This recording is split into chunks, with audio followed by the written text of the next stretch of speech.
राधे राधे दोस्तों, कैसे हैं आप लोग। आशा करती हूँ आप सभी लोग बहुत अच्छे होंगे। नवरात्रों में तो सभी अच्छे हैं, पर मैं थोड़ी सुस्त हूँ।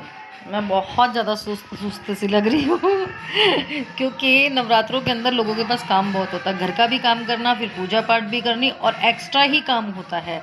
भोग लगाना, जोत देखनी, ये करना वो करना, मतलब बहुत से काम होते हैं। ऐसे ही मुझे भी बहुत से काम हैं, पर मुझे आज अपने काम जल्दी निपटाने पड़ेंगे।